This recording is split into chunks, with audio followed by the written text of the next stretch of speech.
ഈ ഒരു ബിസിനസ്സിൽ വരുന്നതിന് മുന്നേ നെറ്റ്വർക്ക് മാർക്കറ്റിംഗ് എന്താണെന്ന് ഞാൻ കേട്ടിട്ടില്ല എന്നുള്ളതാണ് സത്യം. മറ്റൊരു മേഖലയിലും ഈ ഒരു മേഖലയുമായിട്ട് ബന്ധപ്പെട്ട് വർക്ക് ചെയ്തിട്ടില്ല. നേരത്തെ ബേക്കറിയിൽ നിന്ന് ജോലി ചെയ്തുകൊണ്ടിരിക്കുന്ന സമയത്ത് യാദൃശ്ചികമായിട്ട് ഒരു വ്യക്തി എന്റെ ഷോപ്പിൽ വരികയും സ്ഥിരമായിട്ട് അദ്ദേഹം ആ ബേക്കറിയിൽ നിന്ന് സാധനം വാങ്ങുന്ന സമയത്ത് സ്വാഭാവികമായിട്ടും 10 വർഷം നിന്ന ബേക്കറിയിൽ എനിക്ക് വലിയൊരു ഇറിറ്റേഷൻ ഉണ്ടായിരുന്നു. കാരണം 10, 12, 13 മണിക്കൂർ ജോലി ചെയ്യുക, നമ്മുടെ അവിടെ ജോലി ചെയ്യാൻ പറ്റാത്തൊരു സിറ്റുവേഷൻ ഉണ്ടാവുക. കാരണം കാലൊക്കെ ഭയങ്കരമായിട്ടുള്ള പെയിൻ ആയിരുന്നു. ഒരു 12 മണിക്കൂർ 13 മണിക്കൂറൊക്കെ നിൽക്കുക എന്ന് പറയുന്ന സമയത്ത്, ആ നിൽക്കുന്നുണ്ടാകുന്ന സമയത്ത് ഉണ്ടാകുന്ന ഒരു ഇറിറ്റേഷൻ, കാലിലൊക്കെ ഭയങ്കരമായിട്ടുള്ള പെയിൻ ആയിരുന്നു. അപ്പൊ മറ്റെന്തെങ്കിലും ഒരു ജോലി കിട്ടിക്കഴിഞ്ഞാൽ അവിടുന്ന് മാറണം എന്നുള്ളൊരു ചിന്ത ഓൾറെഡി എനിക്ക് നേരത്തെ ഉണ്ടായിരുന്നു. കാരണം വേറൊരു മേഖല കിട്ടാതെ നമുക്ക് അവിടുന്ന് മാറാനും പറ്റില്ല. നമ്മുടെ ലൈഫ് സ്റ്റൈൽ എന്ന് പറയുന്നത് അങ്ങനെ ആയിരുന്നു. വേറൊരു മേഖല ഇല്ലാത്തത് കൊണ്ട് തന്നെ, അല്ലെങ്കിൽ വേറൊരു ബാക്ക്ഗ്രൗണ്ട് ഇല്ലാത്തത് കൊണ്ട് തന്നെ അവിടെ പിടിച്ചു നിൽക്കുകയായിരുന്നു ഞാൻ ചെയ്തിട്ടുണ്ടായിരുന്നു. ആ സമയത്താണ് യാദൃശികമായിട്ട് ഈ പറയുന്ന നാസർ എന്ന് പറയുന്ന ഒരു വ്യക്തി, ആദ്യമായിട്ട് ഞാൻ അദ്ദേഹത്തിന് നന്ദി അറിയിക്കുകയാണ്. ഒരു ദൈവദൂതനെ പോലെ നാസർ എന്ന് പറയുന്ന വ്യക്തി കടന്നു വരികയും ആ വ്യക്തി സ്ഥിരമായിട്ട് എന്റെ കടയിൽ സാധനം വാങ്ങുന്ന സമയത്ത് അദ്ദേഹവുമായിട്ട് പരിചയപ്പെടുകയും, അപ്പൊ അദ്ദേഹത്തിനോട് ചോദിച്ച സമയത്ത് നിങ്ങൾക്ക് എന്താണ് ജോലി എന്ന് ചോദിച്ച സമയത്ത് അദ്ദേഹം എന്നോട് പറഞ്ഞത് ഞാൻ ഒരു ബിസിനസ് ആണ് ചെയ്യുന്നത്. ബിസിനസ് ആണ് ചെയ്യുന്നത് ചോദിച്ച സമയത്ത് എന്ത് ബിസിനസ് ആണെന്ന് ചോദിച്ച സമയത്ത് അദ്ദേഹം എന്നോട് പറഞ്ഞു അതെല്ലാവർക്കും ചെയ്യാൻ പറ്റുന്ന ഒരു ബിസിനസ്സാണ്. അപ്പൊ ചോദിച്ചു അത് എന്ത് ബിസിനസ്സാന്ന് ചോദിച്ചപ്പോൾ അദ്ദേഹം കുറെ കാര്യങ്ങളൊക്കെ പറഞ്ഞു തന്നു. നല്ല പ്രൊഡക്റ്റ് ആണെന്ന് പറഞ്ഞു. ആ സമയത്തും ബിസിനസിനെ പറ്റി വലിയ കാര്യങ്ങളൊന്നും ഞാൻ ചിന്തിച്ചിട്ടില്ല. പ്രൊഡക്റ്റിനെ പറ്റി വിശദമായിട്ട് സംസാരിച്ചപ്പം അദ്ദേഹം എന്നോട് പറഞ്ഞു അപ്പൊ പ്രൊഡക്റ്റ് ഒരു ആവശ്യകത ഓൾറെഡി എനിക്കുണ്ട്. എന്റെ കാലിന് ഭയങ്കര പെയിൻ ഉണ്ട്. എന്റെ വൈഫിന് പീരീഡ്സിന്റെ പ്രശ്നം ഉണ്ടായിരുന്നു. 10-18 വർഷമായിട്ടുള്ള പീരീഡ്സിന്റെ ഭയങ്കരമായിട്ടുള്ള പെയിൻ ഉണ്ടായിരുന്നു. അതും സാധാരണത്തെ പെയിൻ അല്ല. അന്നത്തെ ഒരു ദിവസം മുഴുവനായിട്ടും അതുമായിട്ട് ബന്ധപ്പെട്ട് പ്രശ്നങ്ങളായിരുന്നു. അങ്ങനെ എനിക്ക് പ്രൊഡക്റ്റിന് ആവശ്യമുണ്ട് എന്ന് അദ്ദേഹത്തിന് തോന്നിയ സമയത്ത് അദ്ദേഹം എന്നോട് പറഞ്ഞു ഇതിനെപ്പറ്റി കുറച്ചുകൂടി വ്യക്തമായിട്ട് മനസ്സിലാക്കാൻ നമുക്ക് കോഴിക്കോട് ഒരു ക്ലാസ് ഉണ്ടാവാറുണ്ട്, അവിടെ ഒന്ന് അറ്റൻഡ് ചെയ്യണമെന്ന് പറഞ്ഞപ്പോൾ അങ്ങനെ ഞാൻ പ്രോഗ്രാമിൽ പോയി പങ്കെടുത്തു. ഒരു ദിവസം ബേക്കറി ലീവാക്കിയിട്ട് പ്രോഗ്രാമിൽ പോയി പങ്കെടുത്തു. ആ പ്രോഗ്രാമിൽ പങ്കെടുത്തപ്പോൾ എനിക്കൊരു കാര്യം ബോധ്യപ്പെട്ടു, ഇത് ശരിക്കും ഒരു പ്രൊഡക്റ്റ് മാത്രമല്ല, ഇതൊരു അവസരം കൂടിയാണെന്ന് ബോധ്യപ്പെട്ടു. എന്നാലും അത് ചെയ്യാനൊന്നും തയ്യാറായിട്ടില്ല, ഐഡിയ അടിക്കാനൊന്നും തയ്യാറായിട്ടില്ല. കുറച്ച് പ്രൊഡക്റ്റ് വാങ്ങാൻ തയ്യാറായി. അതിൽ ഞാൻ ആദ്യമായിട്ട് വാങ്ങിയിട്ടുള്ളത് വുമൺ കമ്പാനി എന്ന് പറയുന്ന പ്രൊഡക്റ്റ് ആണ്. ഒന്ന് എന്റെ വൈഫിന് വേണ്ടി. പിന്നീട് ഞാൻ വാങ്ങിയിട്ടുള്ളത് ചാമ്പി തൈലവും നോവേദന ക്യാപ്സ്യൂളുമാണ് എന്റെ കാലിന്റെ വേദനക്ക് വേണ്ടിയിട്ട്. ആ കൂട്ടത്തിൽ 1-2 പേസ്റ്റും കുറച്ച് സാധനങ്ങളെല്ലാം വാങ്ങി. ആ സമയത്തൊന്നും ഒരിക്കലും ബിസിനസ് ചെയ്യണം എന്നുള്ള ചിന്തയിലൊന്നും അല്ല ഈ ബിസിനസ്സിലേക്ക് വന്നിട്ടുള്ളത്.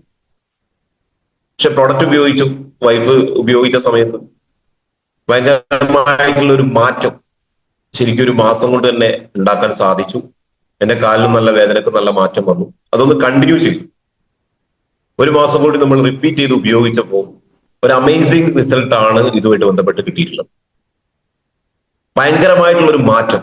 കാരണം 18 വർഷം അനുഭവിച്ച ഒരു വേദന എന്ന് പറയുമ്പോൾ പ്രത്യേകിച്ച് ലേഡീസ് അതിനൊരു 2 മാസം കൊണ്ടുണ്ടാകുന്ന ഒരു മാറ്റം എന്ന് പറയുന്നത് ചെറിയ മാറ്റം അല്ലല്ലോ. അത് നമ്മളെ ഭയങ്കരമായിട്ട് എന്ത് ചെയ്തു, നമ്മളെ മനസ്സിന് വല്ലാതൊരു ഭയങ്കരമായിട്ടുള്ള ത്രില്ല്, ഒരു ആവേശം എന്റെ വൈഫിനുണ്ടായി. അപ്പൊ കുറച്ച് ആളുകൾക്ക് ഇപ്പൊ പ്രൊഡക്റ്റ് ഒന്ന് പരിചയപ്പെടുത്തി. ആ സമയത്തും ശരിക്കും ഒരു 1-2 വർഷം വരെ ഒന്നും ബിസിനസ് ആയിട്ട് ചെയ്തിട്ടൊന്നും ഇല്ല.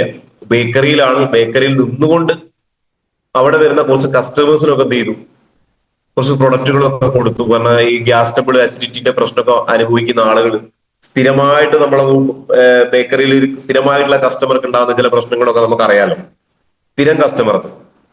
സ്ഥിരം നമ്മളെടുത്ത് വരുന്ന ആളുകൾക്ക് എന്തൊക്കെ അസുഖമുണ്ട് നമുക്കൊരു പരിധി വരെ നമുക്ക് അറിയാൻ പറ്റും. നമ്മളുമായിട്ട് പലതും പങ്കുവെക്കല്ലോ. അങ്ങനെയുള്ള ആളുകൾക്ക് ഈ കവചപ്രാശവും ലിവഗെയിനും ഇത്തരത്തിലുള്ള ഉൽപ്പന്നങ്ങളൊക്കെ കൊടുക്കാൻ തയ്യാറായി. അപ്പൊ അവര് കൊടുത്ത സമയത്ത് നമ്മളെ റിസൾട്ട് ഓൾറെഡി നമുക്ക് ഉണ്ടല്ലോ. ഇവരും റിസൾട്ട് പറയാൻ തുടങ്ങി. അത് നമ്മൾ കൊടുത്ത ആളുകളും റിസൾട്ട് പറയാൻ തുടങ്ങിയപ്പോൾ ഇതെന്തോ ഒരു പ്രത്യേക പ്രൊഡക്റ്റ് ആണെന്ന് ബോധ്യപ്പെട്ടു. കൊടുത്ത ആളുകൾ മുഴുവനും നല്ല റിസൾട്ട് പറയാൻ വീണ്ടും ചോദിക്കുകയാണ്. ഇനി കഴിഞ്ഞ പ്രാവശ്യം തന്നിന പേസ്റ്റ് വരുന്ന സമയത്തേക്ക് ഒന്നും കൂടി എടുക്കണം, ഒരു ലിവകയും കൂടി എനിക്ക് വേണം, ഒരു കവചപ്രാശം കൂടി എനിക്ക് വേണം എന്ന് പറയുന്ന സിറ്റുവേഷനിലേക്ക് വന്നു. ഇങ്ങനെ 2 വർഷം പോലെ ബേക്കറിയിൽ നിന്നുകൊണ്ട് വളരെ പാർട്ട് ടൈം ആയിട്ട് ചെയ്തു. എന്റെ കൂടെ ഒരു സ്റ്റാഫായിട്ട് വർക്ക് ചെയ്യുന്ന മറ്റൊരു വ്യക്തി ഉണ്ടായിരുന്നു, ഒരു മുനീർ എന്ന് പറയുന്ന വ്യക്തി. അദ്ദേഹത്തിനോട് ഞാൻ പറഞ്ഞു, മുനീറെ ഇങ്ങനെ ഒരു സംഭവം ഉണ്ട്, നല്ല പ്രൊഡക്റ്റ് ആണ്, നല്ലൊരു അവസരവുമാണ്, ഇനി ഒന്ന് ഐഡിയ അടിക്കുക എന്ന് പറഞ്ഞ സമയത്ത് അവൻ എന്ത് ചെയ്തു, മുഖം തിരിച്ചു കളഞ്ഞു. എനിക്കതൊന്നും ശരിയാവൂല എന്ന് പറഞ്ഞു. എന്തായാലും ഇനി ഒന്ന് പോയി കേൾക്കൂ എന്ന് പറഞ്ഞ സമയത്ത് ഞാൻ പറഞ്ഞു, എന്റെ ജോലിയും കൂടി ബേക്കറിയിൽ ഞാൻ എടുത്തോളാം, ഇനി ഒന്ന് പോട്, ഒന്ന് പോയി കേൾക്കൂ എന്ന് പറഞ്ഞു. അങ്ങനെ അവൻ എന്ത് ചെയ്തു, പോവാന്നൊക്കെ സമ്മതിച്ച് ബേക്കറിയിൽ നിന്ന് ലീവ് എടുത്തു.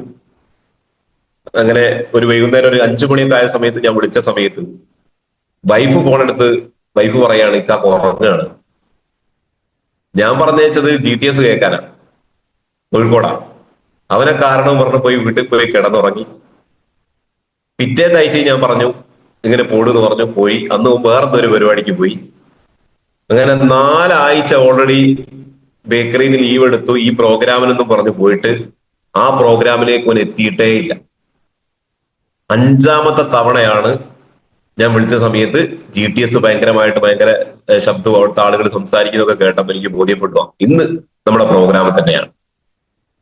പക്ഷെ അവൻ പോയി അന്ന് രാത്രി തന്നെ ഐഡിയ അടിച്ച് പിറ്റേന്ന് രാവിലെ തന്നെ പ്രൊഡക്റ്റ് പർച്ചേസ് ചെയ്തു എന്നുള്ളതാണ് സത്യം. അന്ന് പോയി അന്ന് രാത്രി തന്നെ ഐഡിയ അടിച്ചു, പിറ്റേന്ന് രാവിലെ തന്നെ പ്രോഡക്റ്റും പർച്ചേസ് ചെയ്തു. ഏതാണ്ട് ഒരു 10,000 രൂപക്ക് അടുത്ത് പ്രൊഡക്റ്റും വാങ്ങി. അങ്ങനെ എനിക്ക് ബേക്കറി ഇറങ്ങാൻ ഭയങ്കരമായിട്ടുള്ള പേടിയായി.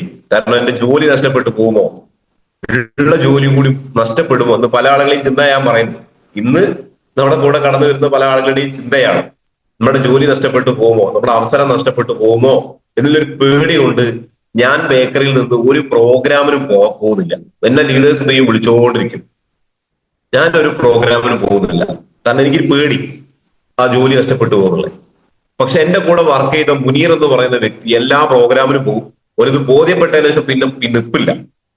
എല്ലാ പ്രോഗ്രാമിനും പോകും, എല്ലാ മീറ്റിങ്ങിനും പോകും, എല്ലാ RTPക്കും പോകും. ഇങ്ങനെ എല്ലാ പ്രോഗ്രാമിനും അവന് പോകാൻ തയ്യാറായി. എന്നെക്കാട്ടി മുന്നേ 10-30 ആളെ വെച്ചുകൊണ്ട് ഒരു പ്രോഗ്രാം മങ്ങാട് സ്കൂളിൽ വെച്ച് നടത്തി. എന്റെ ഗ്രേറ്റ് ITC ലീഡർ ശൈലേഷ് ബാലൻ സാറെ വെച്ചുകൊണ്ട് ഒരു പ്രോഗ്രാം നടത്തി. അപ്പോ എന്റെ ലീഡേഴ്സ് പറയാണ്, സിറാജ് ഈ ബിസിനസ്സിലേക്ക് ഇറങ്ങൂല, ഓൻ ഇറങ്ങും തോന്നില്ല, അവനെ നമ്മൾ ഫോളോ അപ്പ് ചെയ്തിട്ട് കാര്യമല്ല, നമുക്ക് മുനീറിനെ ഫോളോ അപ്പ് ചെയ്യാം, അവനാണ് കുറച്ചും കൂടി ലീഡർഷിപ്പ് ഉള്ളത്, അവന് നന്നായിട്ട് എന്ത് ചെയ്യും, ഫോളോ അപ്പ് ചെയ്താൽ നല്ല ഉഷാറായി കിട്ടും, സിറാജിനെ ഫോളോ അപ്പ് ചെയ്തിട്ട് കാര്യമില്ല, അവൻ ഇറങ്ങൂല എന്ന് പറഞ്ഞു. പക്ഷേ നമ്മൾ മനസ്സിലാക്കേണ്ടത്, ഇന്ന് ആ മുനീർ എന്ന് പറയുന്ന വ്യക്തി ഈ ബിസിനസ്സിലില്ല. സിറാജ് എന്ന് പറഞ്ഞ വ്യക്തി ഒരു ഐഡിയയിൽ RTCയും ഒരു ഐഡിയയിൽ STCയും ആയി മാറി എന്നുള്ളതാണ്. അത് കാരണം എന്താന്ന് ചോദിച്ചു കഴിഞ്ഞാൽ, നമ്മളിന്ന് പല ആളുകളെയും പല രീതിയിലാണ് കാണുന്നത്. നമ്മളെ കൂടെ കടന്നു വരുന്ന ആളുകൾ അവര് ചെയ്യും, ഇവര് ചെയ്യും, അവര് ചെയ്യൂല, അവരോട് ബിസിനസ് പറയാൻ പറ്റുമോ, ഇവരോട് ബിസിനസ് പറയാൻ പറ്റുമോ, നമുക്കൊരു മുൻവിധിയാണ് പല ആളുകളും. ഇങ്ങനെ മുൻവിധിയായിട്ട് പല ആളുകളെയും നമ്മൾ മാറ്റി വെക്കാറുണ്ട്. ഇതൊരിക്കലും ഈ ബിസിനസ്സിന് എന്തല്ല, യോജിച്ചതല്ല എന്നുള്ളതാണ്. ഏതൊരു വ്യക്തിയാണ് നമ്മുടെ കൂടെ കടന്നു വന്ന് നമുക്ക് വലിയ ബിസിനസ് ഉണ്ടാക്കി തരിക എന്ന് പറയാൻ പറ്റും. ഇപ്പൊ എൻ്റെ ഒരു ഓർഗനൈസേഷനിൽ ഒരു രജീഷ് എന്ന് പറഞ്ഞൊരു വ്യക്തി ഉണ്ട്, STC ലീഡർ. ആ വ്യക്തിയുടെ കൂടെ ഒരു ഒരു KCG എന്ന് പറയുന്ന ഒരു 10-77 വയസ്സുള്ള ഒരു ആള് വന്നിട്ടുണ്ട്. 77 വയസ്സ്. അദ്ദേഹം ശരിക്കും ഒരിക്കലും ബിസിനസ് ചെയ്യാൻ പറ്റും തോന്നുന്ന ഒരാളല്ല, വലിയ കഴിവില്ല, അതോളം ഒരുപാട് പ്രായമുണ്ട്, വലിയ രീതിയിൽ ബിസിനസ് ചെയ്യാൻ പറ്റുന്ന ഒരു ആളല്ല. പക്ഷേ അദ്ദേഹത്തിന്റെ കൂടെ കടന്നു വന്ന ഒരു വ്യക്തിയുണ്ട്. അദ്ദേഹത്തിന്റെ കൂടെ കടന്നു വന്ന ഒരു വ്യക്തിയിലൂടെ എന്ത് ചെയ്തു, ഇന്ന് അരുണാചൽ പ്രദേശിലെ ഒരു ടീമായിട്ട് മാറി. അപ്പൊ നമ്മൾ മനസ്സിലാക്കേണ്ടത്, ഒരു വ്യക്തിയും ഒരു പ്രോഡക്റ്റും എത്ര ബിസിനസ് നമുക്ക് തരുമെന്ന് നമുക്ക് പ്രെഡിക്റ്റ് ചെയ്യാൻ പറ്റില്ല. ഇതേ രീതിയിൽ എന്റെ സീനിയർ ലീഡർ ആയിട്ടുള്ള ശ്രീജിത്ത് ശ്രീധരൻ എന്ന് പറയുന്ന എന്റെ സീനിയർ ലീഡർ, അദ്ദേഹത്തിന് ഇന്ന് ആന്ധ്രാപ്രദേശിൽ നിന്ന് വലിയ നെറ്റ്വർക്ക് ഉണ്ട്. കാരണം എന്ന് പറയുന്നത് ഒരു ചാമ്പി തൈല. നമ്മൾ നിസ്സാരമാക്കിക്കൊണ്ടിരിക്കുന്ന പല പ്രോഡക്റ്റുകളുമാണ് ഇന്ന് നമുക്ക് കോടികൾ ബിസിനസ് ചെയ്യുന്നത്. ഇന്ന് ഈ ആന്ധ്രാപ്രദേശിൽ മാത്രം 14 കോടി രൂപയുടെ സെയിൽസ് ആണ് ഇന്ന് നമ്മുടെ ഓർഗനൈസേഷനിൽ എന്റെ സീനിയർ ലീഡർക്ക് ആന്ധ്രാപ്രദേശിൽ ലഭിച്ചിട്ടുണ്ട്. കൂടാതെ 20ഓളം STC അബോവ് ലീഡേഴ്സ്, STC മുതൽ NDC വരെയുള്ള ലീഡേഴ്സ്, സീലിംഗ് അച്ചീവേഴ്സ്, ഒരുപാട് 1 lakh അച്ചീവേഴ്സ്, ഒരുപാട് കാർ അച്ചീവേഴ്സ് ഒക്കെ എന്ത് ചെയ്യുന്നു ആന്ധ്രാപ്രദേശിൽ വന്നു കഴിഞ്ഞു. ഇതിനൊക്കെ എന്താണ് കാരണം? ഒരു ചാമ്പി തൈ. അപ്പൊ നമ്മൾ ഒരു പ്രൊഡക്റ്റ് പോലും നിസ്സാരമാക്കി കാണാൻ പാടില്ല. ഒരു പക്ഷെ ഒരു നീം സോപ്പ് ആയിരിക്കും നമ്മൾ ഒരു വ്യക്തിക്ക് കൊടുക്കുന്നുണ്ടാകും. ഈ ഒരു നീം സോപ്പ് എന്ന് പറയുന്നത് എന്താണ്? ഒരു നീം സോപ്പ് അല്ല, അത് ലക്ഷക്കണക്കിന്, 10,000-കണക്കിന്, കോടിക്കണക്കിന് സെയിൽസ് നമുക്ക് തരുന്ന ഒരു അവസരമാണ്, ഒരു റൂട്ടാണ്, ഒരു വിത്താണ് എന്നൊക്കെ പറയാം. ഒരു വിത്താണ്. ശരിക്കും നമ്മൾ ഒരു പറമ്പിലേക്ക് ജസ്റ്റ് വെറുതെ ഒന്ന് ഒരു പിടി വാരി അങ്ങ് എറിഞ്ഞു കഴിഞ്ഞാൽ അവിടെ എത്ര എന്താണ് അതിന്റെ ഇത് ഉണ്ടാവുക എന്നുള്ളത് നമുക്ക് പറയാൻ പറ്റും. ഇതേ രീതിയിലാണ് നമ്മുടെ പ്രൊഡക്റ്റ് എന്ന് പറയുന്നത്. ഏതെങ്കിലും ഒരു ജില്ലയിൽ അല്ലെങ്കിൽ ഏതെങ്കിലും ഒരു സ്ഥലങ്ങളിൽ ചെറിയൊരു വിത്ത് നമ്മൾ ഇട്ടാൽ ആ വിത്ത് മുളയ്ക്കുന്നത്, ഇപ്പൊ ഉദാഹരണം പറയുകയാണെങ്കിൽ ഒരു ആപ്പിള് നമ്മൾ മുറിച്ച് അതിൽ എത്ര കുരുണ്ട് എന്ന് നിങ്ങളോട് ഞാൻ എണ്ണാൻ പറയുകയാണെങ്കിൽ അത് എല്ലാവർക്കും സാധിക്കും. ഒരു ആപ്പിളിൽ ഇത്ര കുരുണ്ട് എന്ന് എണ്ണാൻ പറഞ്ഞാൽ എല്ലാവർക്കും പറ്റും.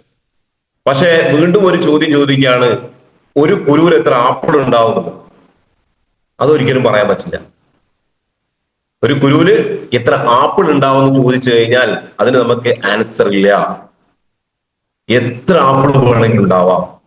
ഇതേ രീതിയിലാണ് നമ്മുടെ ഒരു പ്രൊഡക്റ്റ് എന്ന് പറയുന്നത്. ആർക്ക് ഏത് പ്രൊഡക്റ്റ് കൊടുത്തു കഴിഞ്ഞാലും അതിന് നമ്മൾ നിർബന്ധമായിട്ട് ഫോളോ അപ്പ് ചെയ്തിരിക്കും. ഫോളോ അപ്പ് ആണ് വെരി വെരി ഇമ്പോർട്ടന്റ് ആയിട്ടുള്ള കാര്യം. ഒരു പ്രൊഡക്റ്റ് ഒരു വ്യക്തിക്ക് കൊടുത്താൽ ആ വ്യക്തിനെ നമ്മൾ ഫോളോ അപ്പ് ചെയ്തിട്ടില്ലെങ്കിൽ നമ്മൾ മനസ്സിലാക്കേണ്ടത് നമ്മുടെ സുഹൃത്തുക്കൾ ഒരുപാട് ആളുകളുടെ കുടുംബക്കാരാണ്. നമ്മളെ കുടുംബക്കാര് ഒരുപാട് ആളുകളുടെ സുഹൃത്തുക്കളാണ്. അപ്പൊ നമ്മൾ വിചാരിക്കും ഓരോർക്കപ്പ് നമുക്ക് എപ്പോഴും പറയാൻ പറ്റുമല്ലോ, എന്റെ അമ്മായി അല്ലേ, എന്റെ അക്കാക്കല്ലേ, എന്റെ അമ്മാവനല്ലേ, എന്റെ സുഹൃത്തല്ലേ, എന്റെ ആത്മാർത്ഥമായ സുഹൃത്തല്ലേ, അവനൊന്നും എങ്ങോട്ട് പോകൂല, അവൻ ചെയ്യുകയാണെങ്കിൽ എന്റെ കൂടെ ചെയ്യും എന്നൊക്കെ നമ്മൾ ചിന്തിക്കും. പക്ഷെ നമ്മൾ അവരോട് പറയാതെ അവരറിയില്ല. നമ്മൾ പറയാത്തത് കൊണ്ട് നമ്മുടെ സുഹൃത്തുക്കളായ, ആത്മാർത്ഥമായ സുഹൃത്തുക്കളായ അവരുടെ സ്വന്തം ഫാമിലി അവരെ കൂടെ ഐക്യടിപ്പിച്ചിട്ടുണ്ട്. നമ്മളെ ഏറ്റവും വേണ്ടപ്പെട്ട ഫാമിലിയിലുള്ള ആളുകൾ നമ്മൾ പോയി ഇത് പറയാത്തത് കൊണ്ട്, നമ്മൾ ചെയ്യുന്ന ഓപ്പർച്യൂണിറ്റി അവരോട് പറയാത്തത് കൊണ്ട് അവരെന്ത് ചെയ്യും? അവരേതെങ്കിലും സുഹൃത്തുക്കളെ കൂടെ ഐഡന്റിച്ചു. അപ്പൊ നമ്മളെല്ലാ ആളുകളോടും സംസാരിക്കുക എന്നുള്ളതാണ് വളരെ ഇമ്പോർട്ടന്റ് ആയിട്ടുള്ള കാര്യം.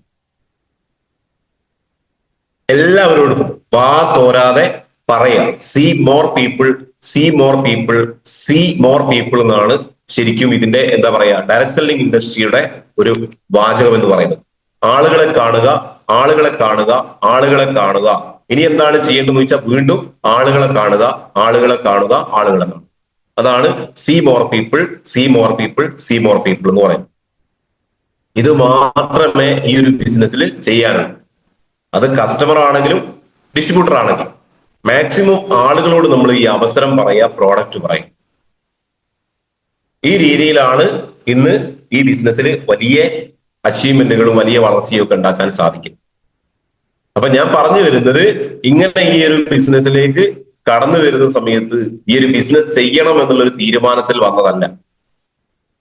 പ്രൊഡക്റ്റ് ഉപയോഗിച്ച റിസൾട്ടിന്റെ മേലെ അങ്ങനെ 2 വർഷം ആത്മാർത്ഥമായിട്ട് എന്ത് ചെയ്തു? വളരെ പാർട്ട് ടൈം ആയിട്ട്, ആത്മാർത്ഥമായിട്ടല്ല, വളരെ പാർട്ട് ടൈം ആയിട്ട് കുറച്ച് പ്രൊഡക്റ്റ് മാത്രം ആളുകൾക്ക്, നെറ്റ്വർക്കേ ഇല്ല. എന്റെ കൂടെ ഒരു 2 വർഷം വരെ ഒരാളുകൾ പോലും ബിസിനസ്സിലേക്ക് കടന്നു വന്നിട്ടില്ല. കാരണം അതിനുള്ള പണി എടുത്തിട്ടില്ല. ആളുകൾക്ക് പ്രൊഡക്റ്റ് കൊടുത്തതിന്റെ സാധ്യത മനസ്സിലാക്കുന്നില്ല. പക്ഷെ എന്നെ സ്ട്രൈക്ക് ചെയ്തൊരു കാര്യം എന്താണെന്ന് ചോദിച്ചു കഴിഞ്ഞാൽ, എന്നോട് ചോദിച്ചൊരു കാര്യം, എത്ര വർഷമായി ഇപ്പോ ഈ ജോലി ചെയ്യുന്നു എന്ന് ചോദിച്ച സമയത്ത് ഞാൻ പറഞ്ഞൊരു 9 വർഷം 10 വർഷത്തിനടുത്തായി. അപ്പൊ എന്നോട് ചോദിച്ചു, ഈ 10 വർഷമായിട്ട് നിങ്ങൾക്ക് സാലറി കിട്ടുന്നത്, നിങ്ങൾക്ക് എന്തെങ്കിലും മാറ്റങ്ങൾ ഉണ്ടോ എന്ന് ചോദിച്ച സമയത്ത് ഞാൻ ചിന്തിച്ചപ്പോ എനിക്ക് അതിനൊരു ആൻസർ കിട്ടിയിട്ടില്ല. അപ്പൊ അതേ രീതിയിൽ രണ്ടാമത്തെ ഒരു ചോദ്യം എന്നോട് ചോദിക്കുകയാണ്, ഇനി നിങ്ങൾ ഈ കടയിൽ തന്നെ അല്ല ഈ ജോലി തന്നെ ഒരു തുടർച്ചയായിട്ട് ഒരു 10 വർഷം കൂടിയും അല്ലെങ്കിൽ ഒരു 20 വർഷം കൂടിയും അല്ലെങ്കിൽ ഒരു 30 വർഷം കൂടിയും നമ്മൾ എടുത്താൽ നിങ്ങൾക്ക് എന്തെങ്കിലും മാറ്റം ഉണ്ടാക്കാൻ സാധിക്കുമോ എന്ന് ചോദിച്ച സമയത്ത് അതെന്നെ വല്ലാതെ സ്ട്രൈക്ക് ചെയ്തു. ശരിയല്ലേ? നമ്മൾ നിലവിൽ ചെയ്യുന്ന ജോലിയിൽ 10 വർഷമല്ല, 20 വർഷമല്ല, 30 വർഷമല്ല, 50 വർഷം ചെയ്താലും അതിൽ നിന്ന് ഒരു മാറ്റം നമുക്ക് വരില്ല. വരുമോ? ഒരിക്കലും ഇല്ല. കാരണം എന്താന്ന് വെച്ച് കഴിഞ്ഞാൽ അവിടെ നമ്മൾ ഒറ്റക്കാണ് അധ്വാനിക്കുന്നത്. ഒറ്റക്ക് ജോലി ചെയ്ത് കഴിഞ്ഞാൽ അതിനൊരു ലിമിറ്റേഷൻ ഉണ്ട്. എന്താണ് ലിമിറ്റേഷൻ? ഇപ്പൊ ഉദാഹരണം പറയുകയാണെങ്കിൽ യൂസുഫ് അലി സാർ, ഞാനും നിങ്ങളും യൂസുഫ് അലി സാറും സെയിം ആണ്. നമ്മൾ ജോലി ചെയ്യുകയാണെങ്കിൽ 10 മണിക്കൂറോ 12 മണിക്കൂറോ നമുക്ക് ജോലി ചെയ്യാൻ പറ്റും. അത് യൂസുഫ് അലിക്ക് മാത്രം 24 മണിക്കൂറൊന്നും ജോലി ചെയ്യാൻ പറ്റില്ല. 12 മണിക്കൂർ ജോലി ചെയ്താൽ നമുക്ക് ആവറേജ് ഒരു 1000 അല്ലെങ്കിൽ 1500 രൂപ നമുക്ക് ഉണ്ടാക്കാൻ പറ്റും. പക്ഷേ ഇന്ന് കോടികൾ ഉണ്ടാക്കണമെങ്കിൽ, ഇന്ന് യൂസുഫ് അലി എന്ന് പറയുന്ന വ്യക്തി കോടീശ്വരനായിട്ടുണ്ടെങ്കിൽ അതിന്റെ പിന്നിലുള്ള വർക്കിംഗ് അവർ ആണ് ചെയ്യുന്നത്, അല്ലെങ്കിൽ ടൈം ലീവറേജിങ് ആണ് എന്ത് സംഭവിച്ചത്, യൂസുഫ് അലിയെ ഇന്ന് കോടീശ്വരനാക്കിയിട്ടുള്ളത്, അല്ലെങ്കിൽ മുകേഷ് അംബാനിയെ എന്ത് കോടീശ്വരനാക്കിയിട്ടുള്ളത്. മാൻ പവർ മൾട്ടിപ്ലിക്കേഷൻ എന്നാ പറയാം. നമ്മൾ ഒറ്റയ്ക്കുള്ള അധ്വാനം ഒരിക്കലും നമ്മുടെ സ്വപ്നങ്ങളും ആഗ്രഹങ്ങളും ഫുൾഫിൽ ചെയ്യാൻ പറ്റില്ല. പക്ഷെ നമ്മൾ 10 മണിക്കൂർ ജോലി ചെയ്യുന്ന ഒരാളാണെങ്കിൽ നമ്മുടെ കൂടെ 10 മണിക്കൂർ ജോലി ചെയ്യുന്ന 10 പേരുണ്ടെങ്കിൽ അത് 100 മണിക്കൂറായിട്ട് മാറും. 100 പേരുണ്ടെങ്കിൽ അത് 1000 മണിക്കൂറായിട്ട് മാറും. 1000 പേരുണ്ടെങ്കിൽ അത് 1,00,000 മണിക്കൂറായിട്ട് മാറും. ഇങ്ങനെ ഒരു മൾട്ടിപ്ലിക്കേഷൻ നടന്നാൽ മാത്രമേ ഒരു വ്യക്തിയുടെ ലൈഫിൽ വലിയ മാറ്റം ഉണ്ടാക്കാം. അങ്ങനെ മാറ്റം ഉണ്ടാക്കിയ ബിസിനസ്സുകാരെ നമുക്ക് എടുത്ത് പരിശോധിച്ചാൽ അതിന്റെ പിന്നിലുള്ള രഹസ്യം എന്താണെന്ന് ചോദിച്ചു കഴിഞ്ഞാൽ ആളുകളുടെ എണ്ണം വർദ്ധിപ്പിക്കുക എന്നതാണ്. അതല്ല യൂസുഫ് അലി ചെയ്തത്. അദ്ദേഹത്തിന്റെ സ്ഥാപനങ്ങളിൽ ഒരുപാട് അദ്ദേഹത്തിനെക്കാട്ടി വിദ്യാഭ്യാസമുള്ള, നോളജുള്ള, അറിവുള്ള ആളുകളെ ജോലിക്ക് നിയമിച്ചു. അവരുടെ 10 മണിക്കൂറും 12 മണിക്കൂറും ഉപയോഗപ്പെടുത്തിയ സമയത്താണ് യൂസുഫ് അലി എന്ന് പറയുന്ന വ്യക്തി ഇന്ന് കോടീശ്വരനായത്. നമ്മുടെ മലബാർ ഗോൾഡിന്റെ അഹമ്മദ് ഖാൻ, അദ്ദേഹം ബാലുശ്ശേരി ആയിരുന്നു താമസിച്ചിട്ടുണ്ടായിരുന്നത്. ഇപ്പൊ ബാലുശ്ശേരി എല്ലാം തോന്നുന്നു. VNM എന്ന് പറയുന്ന VNM ഗോൾഡിൽ നിന്ന് കടമെടുത്ത് കല്യാണ വീടുകളിൽ കല്യാണത്തിന്റെ ഓർഡർ എടുത്ത് സ്വർണം ഉണ്ടാക്കി കൊടുക്കുന്ന ഒരു പരിപാടിയായിരുന്നു മുമ്പ് ഒരുപാട് വർഷം മുന്നേ ഈ അഹമ്മദ് ഖാൻ ചെയ്തിട്ടുണ്ടായിരുന്നു. VNM എന്ന് പറയുന്ന VNM ഗോൾഡ് എന്നായിരുന്നു അന്ന് എന്താണ് ഈ ഗോൾഡ് വാങ്ങിയിട്ട് അദ്ദേഹം ഈ ഫാമിലിക്ക് കൊടുക്കാറുള്ളത്. ഓരോ ഫാമിലിന്റെ ഓർഡർ എടുത്തിട്ട് ഇങ്ങനെ ചെറിയ രീതിയിൽ അദ്ദേഹം ചെറിയൊരു രീതിയിൽ തുടങ്ങിയ സ്ഥാപനം ഇന്ന് 333-ലധികം മലബാർ ഗോൾഡ് എന്നറിയപ്പെടുന്ന സ്ഥാപനം ഉണ്ട് എന്നുള്ളതാണ്. പക്ഷെ നമ്മളിവിടെ ചിന്തിക്കാത്തൊരു കാര്യം എന്താണെന്ന് വെച്ച് കഴിഞ്ഞാൽ ഈ 333 മലബാർ ഗോൾഡിലും തുറക്കുന്നതും അടയ്ക്കുന്നതും അഹമ്മദ് ഖാൻ അല്ല. ആണോ? ഒരിക്കലും അഹമ്മദ് ഖാൻ അല്ല തുറക്കുകയും പൂട്ടുകയും ചെയ്യും. പക്ഷെ ഈ 333 മലബാർ ഗോൾഡിന്റെ ഫ്രാഞ്ചൈസികളിൽ നിന്നും കിട്ടുന്ന ലാഭം എന്ന് പറയുന്നത് അഹമ്മദ് ഖാന്റെതാണ്. എങ്ങനെ അതിന്റെ ലോജിക്? ഇത് സെയിം നമ്മൾ മൈ ലൈഫ് സ്റ്റൈലിലേക്ക് എടുത്ത് കണക്ട് ചെയ്യണം. ഇതല്ലേ ഇവിടെയും സംഭവിക്കുന്നത്. നമ്മുടെ കൂടെ കടന്നു വന്ന മലപ്പുറത്തൊരു distributor, Kasaragod distributor, Thiruvananthapuram distributor, Ernakulam distributor, Palakkad distributor, ഇതൊക്കെ നമ്മുടെ ഫ്രാഞ്ചൈസിയാണ്. അവിടെ നടക്കുന്ന സെയിൽസ് നമ്മുടെ സെയിൽസ് ആണ്. എന്താണ് ഒരു വ്യത്യാസം എന്ന് ചോദിച്ചാൽ, ട്രഡീഷണൽ ബിസിനസ്സിൽ യൂസുഫ് അലിയെ പോലെ, അംബാനിയെ പോലെ ഒരു ബ്രാഞ്ച് അല്ലെങ്കിൽ ഒരു ഫ്രാഞ്ചൈസി നിന്ന് മറ്റൊരു ഫ്രാഞ്ചൈസി ഓപ്പൺ ആക്കുമ്പോൾ ലക്ഷങ്ങളും കോടികളും അവർ മുടക്കണം. നമുക്കതില്ല എന്നുള്ളതാണ് വ്യത്യാസം. സത്യമല്ലേ? നമുക്ക് പിന്നെന്താ പറയാ, കേരളത്തിന് പുറത്തോ അല്ലെങ്കിൽ കോഴിക്കോട് ജില്ലയുടെ പുറത്തോ ടീമുള്ള ആളുകൾക്ക് അറിയാം. അവിടെ ടീം ഉണ്ടാക്കി അവിടെ നമ്മളൊരു ഫ്രാഞ്ചൈസി ഓപ്പൺ ചെയ്തതിന് നമുക്ക് എന്തെങ്കിലും പ്രത്യേകിച്ച് ചെലവുണ്ടോ?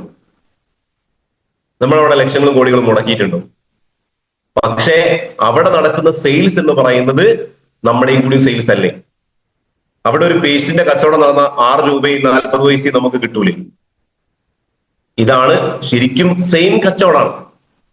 നമ്മൾ രാവിലെ കോൾഗേറ്റോ അല്ലെങ്കിൽ ക്ലോസപ്പോ ഉപയോഗിച്ച് പല്ല് തേക്കുമ്പോ അല്ലെങ്കിൽ മറ്റേതെങ്കിലും സോപ്പ് ഉപയോഗിച്ച് കുളിക്കുന്ന സമയത്ത് ഒരുപാട് ആളുകളുടെ പോക്കറ്റിലേക്ക് പണം പോകുന്നുണ്ട്.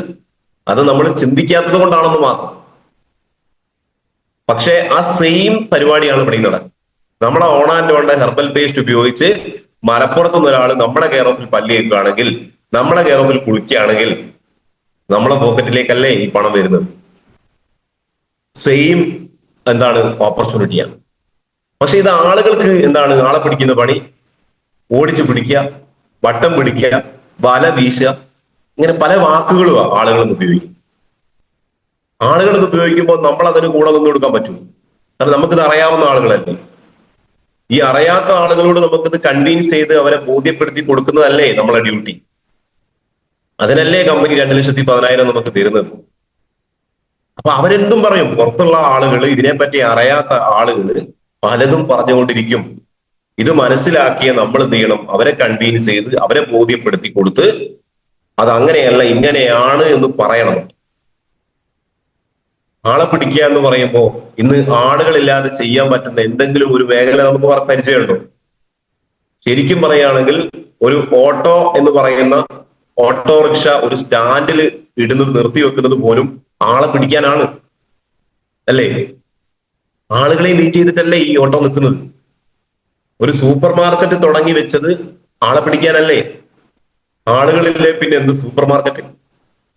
ആളുകൾ വരും എന്ന പ്രതീക്ഷയിലല്ലേ ഈ സൂപ്പർ മാർക്കറ്റ് തുടങ്ങിയിട്ടുള്ളത്. അപ്പൊ എവിടെയും ആളുകളാണ് വേണ്ടത്. ആളുകളില്ലെങ്കിൽ ഒരു മേഖലയും നടക്കില്ല. ആളുകളെ പിടിക്കുന്ന പരിപാടി തന്നെയാണ് ഇന്ന് എല്ലാം നടക്കുന്നത്. അത് ബസ്സാണെങ്കിലും ഓട്ടോ ആണെങ്കിലും സൂപ്പർ മാർക്കറ്റ് ആണെങ്കിലും എന്ത് കച്ചവട രീതിയാണെങ്കിലും ആളുകളെ പിടിക്കാൻ തന്നെയാണ് ഓപ്പൺ ചെയ്തിട്ടുള്ളത്. പിന്നെ നമ്മളത് മാത്രം എന്താ ഒരു പ്രത്യേകത? ആളെ പിടിക്കുന്ന പണി എന്ന് ആളുകൾ പലരും പറയുന്നത് നിങ്ങൾ കേട്ടിട്ടുണ്ടാവും. അപ്പൊ ശരിക്കും ഇത് നമ്മൾ മനസ്സിലാക്കുക, അതിനനുസരിച്ച് പ്രവർത്തിക്കുക എന്നുള്ളതാണ് ഇത് ചെയ്യാനുള്ളത്. പ്രധാനമായിട്ടും ഇതിൽ 2 നെറ്റ്വർക്കാണ് നമുക്ക് ആവശ്യം. അതിൽ ഒന്നാമത്തെ നെറ്റ്വർക്ക് എന്ന് പറയുന്നത് കസ്റ്റമേഴ്സ് നെറ്റ്വർക്കാണ്. കസ്റ്റമേഴ്സ് നെറ്റ്വർക്ക് അവര് നമ്മൾ ചെയ്യേണ്ടത് എന്താണ്? റീറ്റെയിലിംഗ് കൂട്ടുക. റീറ്റെയിലിംഗ് കൂട്ടുന്ന സമയത്ത് നമ്മുടെ കസ്റ്റമറുടെ എണ്ണം കൂടും. ഉദാഹരണം പറയുകയാണെങ്കിൽ നമ്മളൊരു പേസ്റ്റ് ഒരാൾക്ക് കൊടുത്താൽ ഈ പേസ്റ്റ് ആർക്ക് കൊടുത്തു, എന്തിനു കൊടുത്തു, അദ്ദേഹത്തിന്റെ ഡാറ്റ എന്താണ്, ഇത് നമ്മുടെ കയ്യിലുണ്ടാവും. പല ആളുകൾക്കും എന്ത് സോപ്പ് എന്ത് പേസ്റ്റ് ആർക്കോ കൊടുത്ത് 10-40 ഉറുപ്പിക നമുക്ക് ലാഭം കിട്ടിയത് ഇത്രയുണ്ടാവും. പക്ഷെ നമ്മുടെ അവിടെ കിട്ടുന്ന 50 രൂപ 40 രൂപ പ്രോഫിറ്റ് അല്ല നമ്മൾ കാണേണ്ടത്.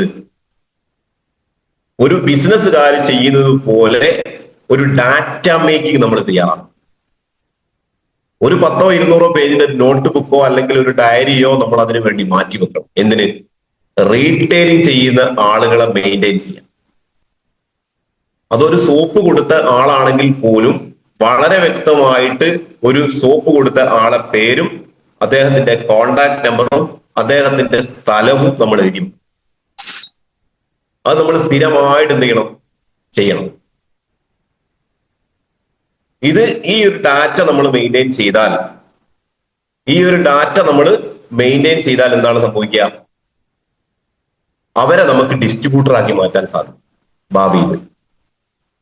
ഭാവിയിൽ അവരെ നമുക്ക് ഡിസ്ട്രിബ്യൂട്ടർ ആക്കി മാറ്റാൻ സാധിക്കും. പക്ഷെ പലരും ഇന്ന് റീറ്റെയിൽ ചെയ്തിട്ട് പിന്നെ മീറ്റിംഗ് സെന്റർ എന്നാ കാണുക. മീറ്റിംഗ് സെന്റർ എന്നാണ് എന്ത് ചെയ്യുക പിന്നെ കാണുക. അപ്പൊ നമ്മളിങ്ങനെ ചിന്തിക്കുക, ഞാൻ പേസ്റ്റ് കൊടുത്ത ആളല്ലേ, ഞാൻ കവചപ്രാശം കൊടുത്ത ആളല്ലേ, ഇയാൾ എന്ത് പണിയാ ചെയ്ത്, എനിക്ക് കിട്ടേണ്ട അയാൾ അങ്ങനെ കൊണ്ടുവരാന്നൊക്കെ നമ്മൾ ചോദിക്കും. പക്ഷേ ഇത് നമ്മളെ പിടിപ്പുകേട് കൊണ്ടാണ് ഇത് സംഭവിച്ചതെന്നുള്ളത് നമ്മൾ ചിന്തിക്കില്ല. നമ്മൾ സോപ്പ് കൊടുത്തിട്ട് പിന്നെ അമ്പായിക്ക് പോയില്ല, പേസ്റ്റ് കൊടുത്തിട്ട് അമ്പായിക്ക് നമ്മൾ പോയിട്ടില്ല. അദ്ദേഹത്തിന് പേസ്റ്റ് ഉപയോഗിച്ച് നല്ല റിസൾട്ട് വന്നിട്ടുണ്ട്, പല്ലുവേദന മാറിയിട്ടുണ്ട്, ദന്തപരമായിട്ടുള്ള ഒരുപാട് പ്രശ്നങ്ങൾക്ക് അദ്ദേഹത്തിന് നല്ല റിസൾട്ട് വന്നിട്ടുണ്ട്. ഈ പേസ്റ്റും കാത്ത് നിൽക്കുക അദ്ദേഹം. ഇതിനിയും കൊണ്ടുവന്നാൽ വാങ്ങാൻ വേണ്ടി നിൽക്കുക, പക്ഷെ നമ്മളെ ബൈക്ക് പോയിട്ടില്ല. ആ സമയത്താണ് വേറൊരാള് MI ലൈഫ് സ്റ്റൈൽ ചെയ്യുന്ന ഒരാൾ അവിടെ പോയിട്ട് ഇതിനെപ്പറ്റി പരിചയപ്പെടുത്തുമ്പോൾ ഈ പേസ്റ്റ് ഞാൻ വാങ്ങിയതാണ്, ഇത് നല്ല റിസൾട്ട് ഉള്ള പേസ്റ്റ് ആയിരുന്നു, പക്ഷെ എനിക്ക് പിന്നീട് കിട്ടിയിട്ടില്ല, പിന്നെ ആ ആൾ ഇങ്ങോട്ട് വന്നിട്ടില്ല എന്നും കൂടി പറഞ്ഞു കഴിഞ്ഞാൽ ഈ വ്യക്തിന്റെയും അത് മുതലെടുക്കും. അദ്ദേഹം പ്രൊഡക്റ്റ് കൊടുക്കുന്നതോടൊപ്പം ഓപ്പർച്യൂണിറ്റിയും കൂടി കൊടുക്കും.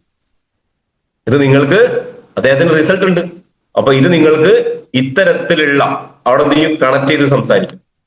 ഇത്തരത്തിലുള്ള ഒരുപാട് പ്രൊഡക്റ്റുകൾ നമുക്കുണ്ട്, ഇത് ഞാൻ സാറെ ഒന്ന് പരിചയപ്പെടുത്താം, അല്ലെ മേഡത്തിന് ഒന്ന് പരിചയപ്പെടുത്താം എന്ന് പറഞ്ഞ് ഫയലെടുത്ത് വിശദമായിട്ടുള്ള മറ്റുള്ള പ്രൊഡക്റ്റും കൂടി പറയുമ്പോൾ അദ്ദേഹത്തിന് പെട്ടെന്ന് ക്യാച്ച് ചെയ്യും. കാരണം എന്താ, പേസ്റ്റ് ഉപയോഗിച്ച് അത്രയും റിസൾട്ട് വന്നിട്ടുണ്ട്, കവചപ്രാശം ഉപയോഗിച്ചിട്ട് അത്രയും റിസൾട്ട് വന്നിട്ടുണ്ട്. അപ്പൊ നമ്മൾ എല്ലാ പ്രൊഡക്റ്റും ഇതേപോലെ നല്ലതാണെന്ന് നമ്മൾ പറയുമ്പോൾ അദ്ദേഹം വിശ്വസിക്കും. ഈ അദ്ദേഹത്തിനോട് പറയാണ്, ഇത് നിങ്ങൾക്ക് വില കുറച്ച് കിട്ടാനുള്ള ഒരു അവസരമുണ്ട്. നിങ്ങൾ കവചപ്രാശം എത്രക്കാ വാങ്ങിയത്? ഞാൻ ഇത്ര 1400 ചില്ല, എന്നാൽ നിങ്ങൾക്ക് ഇത് 955 കിട്ടാനുള്ള ഒരു അവസരമുണ്ട് എന്ന് പറഞ്ഞ് വിശദമായിട്ട് അതിന്റെ പ്ലാനും കൂടി പറഞ്ഞു കൊടുത്താൽ അദ്ദേഹം ആധാർ കാർഡും പാൻ കാർഡും സ്പോട്ടിൽ നമ്മുടെ കയ്യിൽ തരും, ID അടിക്കും. അദ്ദേഹം നമ്മൾ മീറ്റിംഗിലേക്ക് വിളിക്കുമ്പോൾ മീറ്റിംഗിൽ വരും. ഈ മീറ്റിംഗിൽ വരുമ്പോൾ ആയിരിക്കും മറ്റേ ആള് കാണും, കവചപ്രാശം കൊടുത്ത ആള് കാണും. ഇയാൾ അന്നേരം മേലോട്ട് നോക്കി, അല്ലെങ്കിൽ ഞാൻ കവചപ്രാശം കൊടുത്ത ആളായിരുന്നു അവകാശം പറഞ്ഞിട്ട് കാര്യമുണ്ടോ? ഇതാണെന്ന് പലർക്കും സംഭവിച്ചുകൊണ്ടിരിക്കുന്നത്. അപ്പൊ റീറ്റെയിലിംഗ് നടത്തിയിട്ടുണ്ടെങ്കിൽ അത് വ്യക്തമായിട്ട് ഫോളോ അപ്പ് ചെയ്തിരിക്കണം.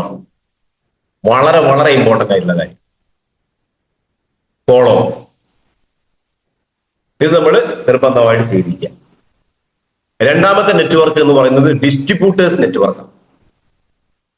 അതായത് നമ്മുടെ കൂടെ കടന്നു വരുന്ന ആളുകളും പല ആളുകളും ചിന്തിക്കുന്നത് 5000 രൂപ നമ്മൾ കയ്യിലേക്ക് എടുത്തു തന്ന്, അല്ലെ 10000 രൂപ നമ്മളെ കയ്യിലേക്ക് എടുത്തു തന്ന് അവര് പ്രൊഡക്റ്റ് പർച്ചേസ് ചെയ്താൽ അവർ ഡിസ്ട്രിബ്യൂട്ടർ ആയി എന്നാണ് പലരും ചിന്തിക്കുന്നത്. അവര് കസ്റ്റമറാണ്. 5000 രൂപയുടെ 10000 രൂപയുടെ പ്രൊഡക്റ്റ് നമ്മളോട് ID അടിച്ച് വാങ്ങിയ വ്യക്തി ഡിസ്ട്രിബ്യൂട്ടർ അല്ല, അദ്ദേഹം കസ്റ്റമറാണ്. ഇനി എപ്പോഴാണ് അദ്ദേഹം ഡിസ്ട്രിബ്യൂട്ടർ ആവുന്നത്? അദ്ദേഹം ഡിസ്ട്രിബ്യൂട്ടർ ആവുന്നത് അദ്ദേഹത്തിന്റെ കെയർ ഓഫിലുള്ള ആളുകൾക്ക് പ്രൊഡക്റ്റ് കൊടുക്കുകയും അദ്ദേഹത്തിന്റെ കൂടെയുള്ള ആളുകളെ ബിസിനസ്സിലേക്ക് റിക്രൂട്ട് ചെയ്യുകയും ചെയ്യുന്ന സമയത്ത് എപ്പോഴാണോ അദ്ദേഹം അത് ചെയ്തു തുടങ്ങുന്നത് ആ സമയത്താണ് അദ്ദേഹം MI ലൈഫ് സ്റ്റൈൽ മാർക്കറ്റിംഗിന്റെ നിങ്ങളുടെ ഡിസ്ട്രിബ്യൂട്ടർ ആയിട്ട് മാറും. അതുവരെ ആരാണ്? കസ്റ്റമറാണ്. ഒരു വ്യക്തി ആദ്യം കസ്റ്റമറാണ്, പിന്നെ ഡിസ്ട്രിബ്യൂട്ടർ ആണ്, പിന്നെ ആരാണ്? പിന്നെ ലീഡറാണ്. ഈ രീതിയിൽ നമ്മൾ എന്ത് ചെയ്യണം? ഈ ബിസിനസ്സിനെ കണക്ട് ചെയ്ത് കഴിഞ്ഞാൽ ഒരു വലിയ എന്താ പറയാ, ഒരു വലിയ ഡിസ്ട്രിബ്യൂട്ടേഴ്സ് നെറ്റ്വർക്കും കസ്റ്റമേഴ്സ് നെറ്റ്വർക്കും നമുക്ക് ഉണ്ടാക്കാൻ സാധിക്കുന്ന ഒരു വലിയൊരു ഓപ്പർച്യൂണിറ്റിയാണ് MI ലൈഫ് സ്റ്റൈൽ മാർക്കറ്റിംഗ്. അതിന് വളരെ വളരെ ഇമ്പോർട്ടന്റ് ആയിട്ടുള്ള കാര്യം റീറ്റെയിലിംഗ് തന്നെയാണ്. ശരിക്കും ഇതിന് നമ്മുടെ രണ്ട് കൈക്ക് നമുക്ക് പ്രാധാന്യമില്ലേ? ഇടത്തെ കൈയില്ലെങ്കിലുള്ള അവസ്ഥ എന്തായിരിക്കും? വലത്തെ കൈയില്ലെങ്കിലുള്ള അവസ്ഥ എന്തായിരിക്കും? ഇതില്ലാത്ത ആളുകളും ജീവിക്കുന്നുണ്ട്, മറ്റൊരു കാര്യം, അത് പ്രാക്ടീസാണ്. പക്ഷെ നമുക്ക് പെട്ടെന്ന് ഒറ്റയടിക്ക് അത് ഇല്ലാതായുള്ള അവസ്ഥ എന്തായിരിക്കും? ഇതേ രീതിയിലാണ് നമ്മളുടെ റിക്രൂട്ട്മെന്റും റീറ്റെയിലിങ്ങിനെയും കാണേണ്ടത്. ഒരു കയ്യിൽ റീറ്റെയിലിങ്ങും നമ്മുടെ മറു കയ്യിൽ റിക്രൂട്ട്മെന്റും. റീറ്റെയിലിങ്ങും റിക്രൂട്ട്മെന്റും ഇങ്ങനെ നമ്മൾ കണ്ടിന്യൂ ചെയ്തുകൊണ്ടിരിക്കണം. ഇനി മറ്റൊരു നെറ്റ്വർക്ക് ഉണ്ട്. ശരിക്കും റീറ്റെയിലിംഗ് നെറ്റ്വർക്ക്, കസ്റ്റമേഴ്സ് നെറ്റ്വർക്കും അതേപോലെ തന്നെ ഡിസ്ട്രിബ്യൂട്ടേഴ്സ് നെറ്റ്വർക്കും അല്ലാതെ മറ്റൊരു റിക്രൂട്ട്മെന്റ് ഉണ്ട്, മറ്റൊരു നെറ്റ്വർക്ക് ഉണ്ട്. അതേതാണ്? നെറ്റ്വർക്കേഴ്സ് നെറ്റ്വർക്ക് എന്ന് പറയും.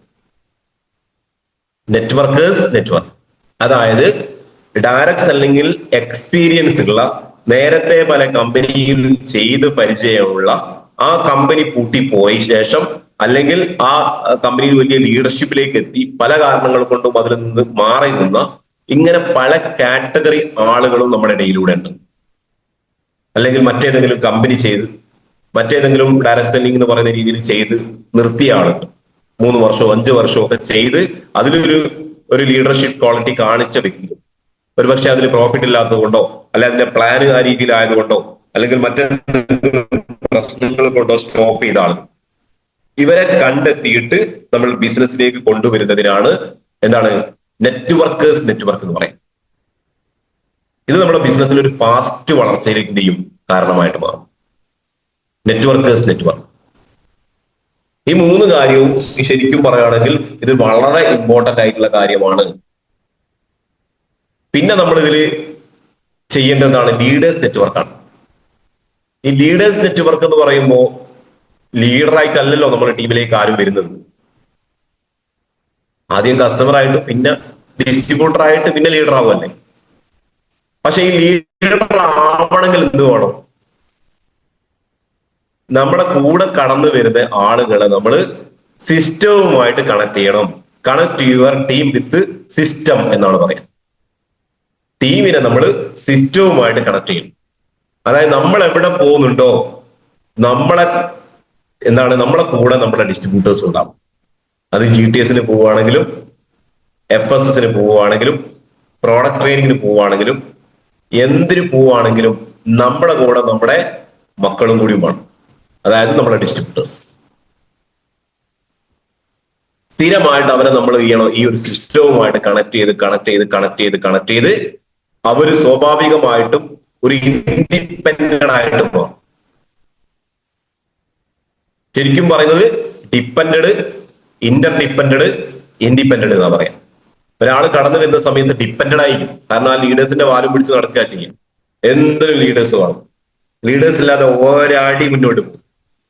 പക്ഷെ അത് കൂടുതൽ കാലം പോവോ? കൂടുതൽ കാലം ലീഡേഴ്സിന്റെ കയ്യും പിടിച്ച് നമുക്ക് നടക്കാൻ പറ്റുമോ? അവിടുന്ന് നമ്മളൊരു ഇന്റർഡിപ്പെൻഡന്റിലേക്ക് മാറും. അതായത് കുറച്ച് നമ്മൾ അത്യാവശ്യം മാത്രം ലീഡറെ വിളിക്കുക, അല്ലാത്തൊക്കെ നമ്മൾ തന്നെ ചെയ്ത് തീരും. അപ്പൊ നമ്മൾ കാണാറുണ്ട്, ശരിക്കും ഒരു ചെറിയ കുട്ടി ജനിച്ച് ഒരു മാസം 2 മാസം 3 മാസം 6 മാസം ഒക്കെ ആകുന്ന സമയത്ത് നമ്മൾ അവർക്ക് എന്താണ് അങ്കറി അല്ലെങ്കിൽ പഴമൊക്കെ പുഴുങ്ങിയിട്ട് ഉടച്ച് അങ്കറിയാക്കി കൊടുക്കും. ഒരു വയസ്സ് 2 വയസ്സൊക്കെ ആയി കഴിഞ്ഞാൽ എന്ത് ചെയ്യും? പഴം പുഴുങ്ങിയിട്ട് കൊടുക്കും. അതൊരു 5-8 വയസ്സായാലോ ഒരു പഴം മുഴുവനായിട്ടും കൈ കൊടുക്കും. ഒരു 10-15 വയസ്സായോ ആടുണ്ട് വേണമെങ്കിൽ എടുത്ത് കഴിച്ചോളാൻ പറയും. ഇതല്ലേ അവസ്ഥ? ഈ ഒരു സിസ്റ്റം നമ്മൾ ഇതിനെ ഫോളോ ചെയ്യണം. ഇത് പലരും ഇപ്പോഴും DTC ആയിട്ടും TC ആയിട്ടും DTC ആയിട്ടും ഇപ്പോഴും എന്താണ് ലീഡേഴ്സിന്റെ പാലും പിടിച്ച് നടക്കുന്ന ആളുകൾ. ഇത് നമുക്കൊരു ഫാസ്റ്റ് ഗ്രോത്തിലേക്ക് വരണമെങ്കിൽ നമ്മൾ അവിടെ എന്ത് ചെയ്യണം? ഇൻഡിപെൻഡന്റ് ആവണം. അപ്പോ ആദ്യം ഇൻഡിപെൻഡന്റ് ആവാൻ പറ്റിയില്ല. ആദ്യം നമ്മൾ ഡിപ്പെൻഡന്റ് ആണ്, പക്ഷെ പിന്നീട് ഇന്റർഡിപെൻഡന്റ് ആവും. ഇന്റർഡിപെൻഡന്റ് എന്ന് പറഞ്ഞാൽ കുറച്ച് അവരും കുറച്ച് നമ്മളും. നമുക്ക് ചെയ്യാൻ പറ്റുന്ന ഒക്കെ നമ്മൾ ചെയ്യാൻ പോലെ വെയിറ്റ് ചെയ്യരുത്, ലീഡേഴ്സിനെ വെയിറ്റ് ചെയ്യരുത്. നമുക്ക് ചെയ്യാൻ പറ്റൂല എന്ന് തോന്നുന്നത് അവരെയും കൂടി കണക്ട് ചെയ്ത് ചെയ്യാം. അവനാണ് ഇന്റർഡിപെൻഡന്റ് എന്ന് പറയാം. ഇനി മൂന്നാമത്തെ എന്താണ്?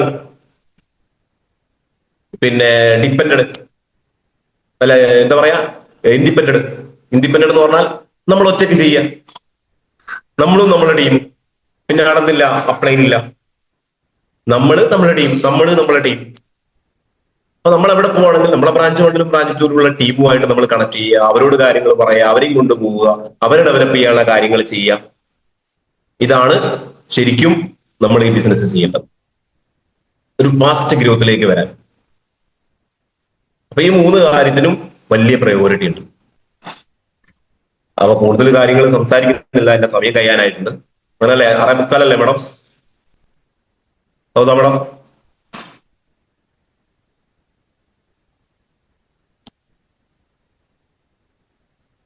ഓക്കെ ശിവരാജ് സാറേ, 6:45 വരെ സംസാരിക്കാം. ഓക്കെ, 6:45 സമയം. അപ്പൊ ഇങ്ങനെ നമ്മൾ ചെയ്യുന്ന സമയത്ത് ഓൾറെഡി എന്റെ ഒരു എക്സ്പീരിയൻസ് കൂടി ഞാൻ കുറച്ചും കൂടി കണക്ട് ചെയ്ത് പറയാം. അപ്പൊ അങ്ങനെ ഈ ഒരു ബിസിനസ്സിലേക്ക് വന്ന് ചെയ്ത് മുന്നോട്ട് പോയി ഫുൾ ടൈം ആയിട്ട് 2 വർഷത്തിന് ശേഷം ഫുൾ ടൈം ആയിട്ട് മാറി. ഫുൾ ടൈം ആയിട്ട് മാറാനും ഒരു കാരണമുണ്ട്. ഫുൾ ടൈം ആയിട്ട് മാറാനും കാരണം നമ്മൾ എപ്പോഴും പറയാറുണ്ട്, ഒരു വലിയ പ്രോഗ്രാം വരുന്ന സമയത്ത്. ഇപ്പൊ നമ്മളെ മുന്നിൽ വലിയൊരു പ്രോഗ്രാം അല്ലേ, എക്സോറ 2026 എന്ന് പറഞ്ഞൊരു പ്രോഗ്രാം നവംബറിൽ നമ്മുടെ ടോട്ടൽ ഓർഗനൈസേഷന്റെ ഭാഗമായിട്ട് ബെന്നിസാർ നടത്തുന്ന പ്രോഗ്രാം. അപ്പൊ അത് നമ്മൾ എന്താണ് ഒരു സിസ്റ്റമാണ്, ആളുകളെ തീരുമാനമെടുപ്പിക്കുന്ന ഒരു വേദിയാണ്. അപ്പൊ അങ്ങനെ ഒരു തീരുമാനമെടുത്തത് എന്റെ great leader ITC leader Shailesh Balan sir നടത്തിയ ഒരു പ്രോഗ്രാം MI ഉത്സവം എന്ന് പറയുന്ന പ്രോഗ്രാം. അതിന്റെ സീസൺ 2 നടത്തിയ സമയത്ത് അതിൽ എന്നെ കൊണ്ടുപോയി ഇരുത്തിച്ചതാണ് ഞാൻ എടുത്ത തീരുമാനം. എന്താണ് പറയാ, ഒരു തീരുമാനമെടുത്ത് ലീവ് എടുത്ത് വന്ന ഞാൻ എന്ത് ചെയ്തു, ഒരു കരിയറാക്കി മാറ്റി. ബേക്കറിയിൽ നിന്ന് ലീവ് എടുത്ത് ഈ പ്രോഗ്രാം അറ്റൻഡ് ചെയ്യാൻ വന്നു. ആ പ്രോഗ്രാം അറ്റൻഡ് ചെയ്തതിനു ശേഷം ഒരു തീരുമാനം എടുത്തു, ഇതിങ്ങനെ ചെയ്താൽ പോരാ, ഇത് ഫുൾ ടൈം ആയിട്ട് ചെയ്യണം എന്നുള്ള രീതിയിൽ തീരുമാനം എടുത്ത് അങ്ങനെ ആ ജോലി റിസൈൻ ചെയ്ത് ഒഴിവാക്കി ഫുൾ ടൈം ആയിട്ട് എന്ത് ചെയ്തു, ഇത് ഏറ്റെടുത്തു. ഇങ്ങനെ ഒരു തീരുമാനം എടുത്തത് ഒരു ഇവന്റ് ആണ്, ഒരു വലിയ പ്രോഗ്രാമാണ്. അപ്പൊ ആളുകൾ തീരുമാനം എടുക്കുന്നത്, ഡിസിഷൻ എടുക്കുന്നത്, ഫുൾ ടൈമിലേക്ക് മാറുന്നതൊക്കെ ഇത്തരത്തിലുള്ള വലിയ പ്രോഗ്രാംസുകൾ ഇവന്റുകളിലുമാണ്. അപ്പൊ എക്സോറ എന്ന് പറയുന്ന പ്രോഗ്രാം നമ്മൾ മാക്സിമം ഉപയോഗപ്പെടുത്തണം, അതിനെ മാക്സിമം നമ്മൾ ഉപയോഗപ്പെടുത്തണം. ഇങ്ങനെ ഈ ഒരു സുഹൃത്തിൽ സീരിയസ് ആയിട്ട് ഏറ്റെടുത്ത് ഈ ബിസിനസ് ചെയ്തു. ഇങ്ങനെ ചെയ്ത് മുന്നോട്ട് പോയി. സീസൺ 3 നടത്തിയ സമയത്ത് ഈ ഒരു ബിസിനസ്സിലൂടെ ഡിസ്ട്രിക്ട് ടീം കോർഡിനേറ്റർ റാങ്കിൽ കയറി. സീസൺ 4 നടത്തിയ സമയത്ത് സ്റ്റേറ്റ് ടീം കോർഡിനേറ്റർ റാങ്കിൽ കയറി. സീസൺ 5 നടത്തിയ സമയത്ത് ഒരു ID റീജിയണൽ ടീം കോർഡിനേറ്റർ റാങ്കിലും ഒരു ID ഡിസ്ട്രിക്ട് ടീം കോർഡിനേറ്റർ റാങ്കിലും കയറി. ഇപ്പോ അടുത്ത പ്രോഗ്രാം നടക്കുന്ന സമയത്ത് നാഷണൽ ടീം കോർഡിനേറ്റർ ഒരു ID RTCയിൽ കയറണമെന്നാണ് പ്ലാൻ ചെയ്യുന്നത്.